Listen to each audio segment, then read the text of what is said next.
Jakarta is now the world's most populous city. That's the claim that I want to look at with this video. It was announced by Sarah Hertog of the UN Population and Economics Department. Or let me just get this right actually. The formal title is the UN Department of Economic and Social Affairs Population Division. That was Sarah Hertog speaking in New York City. And this was reported on Global News, which is a Canadian site. So this is quite a big claim. It's the most populous city in the world, and she announced with almost 42 million people. But that's a misleading claim to say it's the most populous city. This is actually a subject that I'm very interested in. So when this sort of video comes up on my sort of recommended, I go to it. I've been studying ekistics, that is the study of urban population, for a long time. Informally, or on a personal interest basis. I haven't done any academic thesis or anything, but the interest is pretty strong, and I'm going to show you something as representative of this. This file is my latest study, which I conducted between 2021 and 2022. This is entirely my own research. And as you can see there, World Acoustics Study 2021 to 2022, that's what I've stuck as the top cities by population. Just go pause it there for a little while. And it took me about a month and a half to do this. I went into continent by continent. I really analysed this. Purely personal interest. Southern Africa, you can see there the way I've done this, region by region. And I've also justified my findings. As you can see here, that's an analysis of, my reasoning for this. Now, people might think this is odd because it's not an academic study in the sense that I haven't had it published. Purely personal interest. But I do find it very interesting. The world has 8.2 billion people now, and many people, particularly in developing countries, are living in major cities. How do we define a megacity? There's no one universal definition, but generally the idea would be any city with 10 million or more people. Now, the claim that Jakarta is now at the number one spot, I'm not going to argue too strongly against, because it is a huge city. However, that 42 million figure unquestionably includes the whole metropolitan area of Jakarta. If you look at my study, I put it significantly lower. I did put it third biggest city in the world. I put 23,780,000. And I reached that figure based on population trends and strictly within the city boundaries plus a few contiguous areas. What I did not include was some other cities in the metropolitan area. Some I included and some I didn't. My reasoning for this, and this is the rule that I followed around the world, is if it's a continuous built up area, sometimes I would include a satellite city in the city population, but if there was a gap between them, then I didn't. Let me give an example if you're British, just to give a comparison. So for instance, I would probably include Staines, the Berkshire town of Staines, in with the London population, because as part of that contiguous sprawl, there's virtually no gap between where Staines ends and London begins. But I would not include, for instance, Hemel Hempstead, because Hemel Hempstead, there's a bit of a gap. There is some countryside there. So that was my logic, and this wasn't overly difficult. You look at the latest maps, you look at population trends, you look at various things. Now, in the case of Jakarta, in Indonesia, they use an acronym for that metropolitan area. And if you're Indonesian, you'll know what I'm talking about, or you probably will. Jabodetabek, that is the acronyms of Jakarta, plus surrounding cities, which include, let me just get this right, someone listed this off, I think Bogor was one, Tangerang, Depok, Bekasi. They're pretty sizable cities in their own rights, but they're satellite cities of Jakarta. Now, I remember back in the 90s when I first had some sort of notion of the idea of big cities, The names that were always floated around at that time was Tokyo and Mexico City. And whilst they're both still major cities, again, Tokyo is misleading because usually when we hear Tokyo is the biggest city in the world, that's including the entire Tokyo Bay area, which is about 42 million, which includes Yokohama, Chiba, Saitama. Tokyo itself, still a major city, but it's 12 special wards, or special districts, I believe they're called. Different countries have different ways of measuring cities, so that's another thing that can complicate matters. And then sometimes you get cities that have just exploded in growth or go well beyond their official boundaries. And in other cases, you get situations where a population census hasn't been updated for a long time.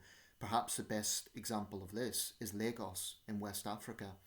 Lagos, you will see figures quote anything from 15 million to 23 million. It could be anything between those. But it's clearly a very fast growing city. So within Africa, it's usually a toss up between Cairo and Lagos. Cairo, if you look at Egypt, Egypt's a big population, but the vast majority of Egyptians live around the Nile Delta, simply for practical reasons, because a lot of the country is desert. That Nile Delta region is heavily populated. If we look at Cairo as an example, Giza is considered by some sources to be the world's largest suburb, but taken as part of the Cairo population, that elevates Cairo's population. Giza itself, if it's counted as a city in its own right, it's about 4 million. But when you add that to Cairo, I would call it the wider Cairo population, and then there's a few other satellite cities there, then we get to 18 million, thereabouts. Dhaka is scheduled to overtake Jakarta. Dhaka is a city that has many problems, but this is often the case in developing countries. In the case of Jakarta, it's said to actually be sinking, which is why the Indonesian government's one reason they moved the capital formally a couple of years ago to Borneo, known in Indonesia as Kalimantan. What I think people don't realise when we talk about cities is the difference between metropolitan areas and city propers. So a city proper is a legally defined city, usually for political reasons, but the metropolitan area can include large satellite towns and cities that aren't as big as the central city, but people will commute there, for example, for work. Some parts of the world, this has grown at an enormous pace. If we look, say, 70 years ago, let's say the end of World War II, the largest cities in the world were probably London, Moscow, New York City. In the last few decades, what we've seen is cities in developing countries really shoot up. So London today, although it's still a major city, it ranks somewhere around 30th. Believe it or not, it's that far down, but it's simply because so many cities have shot up. London's still a major city, but the same's true of New York City. New York City, that is the 5 boroughs, is about 8.3 million. In fact, by some sources, it's slightly smaller than London. But if we look at the tri-state area, New York, New Jersey, and brain freeze, there's another state there, that's significantly higher. It's about 17 million. So there's really different ways to look at this. Sao Paulo in Brazil is extremely populous. There's Sao Paulo state, but even the city has exploded. It's by some measure the biggest city in South America. Mexico City, again, is a huge city. It really sprawls out. Not so much a high-rise city compared to some, not compared to Shanghai or Jakarta or some of the other world megacities. So like I said, there's lots of different ways of looking at this. Actually, by my estimate, the densest major city in the world, when we look at population density, is Metro Manila. And now again, this is one that's worth looking at a little bit. Manila, the capital of the Philippines, is a sizable city, but it's not a huge city in its own right. We're talking about 1.7 million. But Metro Manila is up to 26 million in a relatively small area. but that includes at least, I don't know what the figure is, I think it's at least 20 independent cities, but there's basically no way to tell the difference. I was in Metro Manila last year. I stayed overnight in Makati because the airline had lost my case, so I had to spend overnight there. And it's basically impossible to tell where Makati city begins and Manila city begins or ends. They just they really really do merge into one another. There's just no way to tell the difference. And then there's other big cities there like Quezon City, um, and actually talking of Quezon City, that's actually where the Frilla and Manila fight took place in 1975, 50 years ago, between Muhammad Ali and Joe Frazier. It was actually in Quezon, not Manila itself, but you can't say Frilla in Quezon, right? So this is a very interesting subject. You also get cities that even in the 90s weren't that big, like Kinshasa, are now really growing at a very fast pace. Kinshasa could rival Lagos to be the biggest city in sub-Saharan Africa. Um, and around the world, we're seeing, you know, cities are exploding in growth. However, what we see is in more developed countries, they're more stable. London has increased, but not at the same sort of pace as some of the other mega cities in the world. And like I say, a lot of them have serious challenges, you know, with pollution. That's very true of Delhi. But again, this gets into terminology. When I hear New Delhi, um, people talk about New Delhi with its 20 million people. I'm thinking, wait a second, that's Delhi. New Delhi, as in the Indian capital, is a relatively small city within Delhi, surrounding that city. And the area is actually the Indian capital territory, and that's really built up. Again, there's satellite cities. That's probably more than 30 million in that area. So it would have a good claim, actually, in these debates about the top city. So I may speak a little bit more about the subject because I find it very interesting. But in conclusion, I'm not going to argue too strongly against Jakarta being number one because it's definitely up there. But it's very important that people understand that metropolitan area and city is not the same thing. Also, the title of being the biggest city in the world doesn't necessarily bring any accolades other than that title.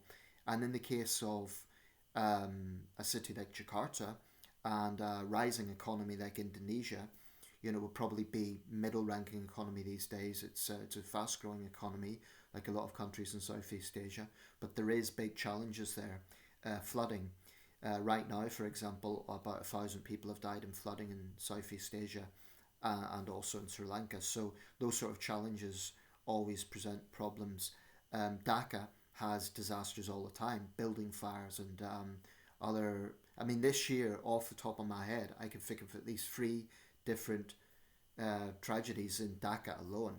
Um, Most recently, there was an earthquake. Earlier in the year, there was a plane crash. You know, so managing megacities is a real headache. It's a real challenge. And yet, people move often from rural areas to get opportunities in cities.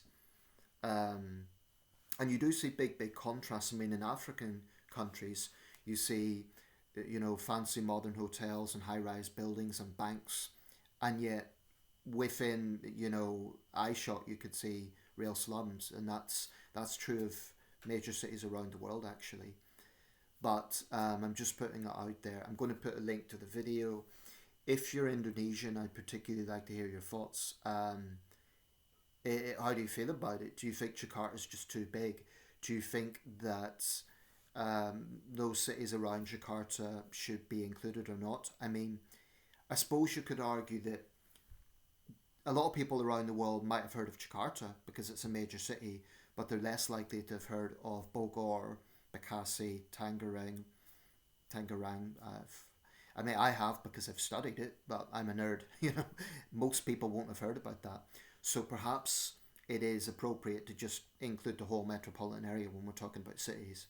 Likewise, if someone's from Reading, most people won't have heard of that, but they will have heard of London. You know, so sometimes perhaps it just is practical to factor in the whole metropolitan area. Um, like I say, I may make another video on this. There's some other metropolitan areas in the world. The Pearl River Delta in southern China, taken as one city, that would be by far the most populous because it's got numerous major cities together. Guangzhou, Dongguan, Shenzhen, Foshan, Zhongshan, Shantou, they're all major cities and they're all within close proximity. So we're talking about more than 60 million people. That's insane if that's counted as one city. It's not, they're independent cities, but if it were, it would be by far the world's biggest. Um, I'll leave it there. I've final word on this. I've been to a few of the mega cities in the world. I've been to Metro Manila, if we take it as one city, that is. Shanghai several times. Of course, London numerous times. Um, Technically, if we follow that 10 million people rule, London doesn't quite fall into that because Greater London's about 9.3 million. So technically, but the London region is bigger. It's more like 15 million. It's basically the whole of southeast England. So there's just different ways of looking at things. Um, but I'd like to know, if you're Indonesian, what do you feel about this? Do you agree? Do you think those cities should be included in Jakarta or not? Is there concerns in Indonesia? I mean, Java is by far the world's most populous island, or most densely populated island. Um, or indeed, if you're in any of the other world's megacities, if you're in Cairo, if you're in Kinshasa, if you're in Metro Manila, Mexico City, Sao Paulo, um, Lagos, Istanbul, Shanghai, let me know. What's your thoughts on this? Do you think it makes no difference? Because in terms of UN funding, it probably doesn't make a difference whether it's Tokyo or Dhaka or Jakarta or Mexico City. Let me know your thoughts.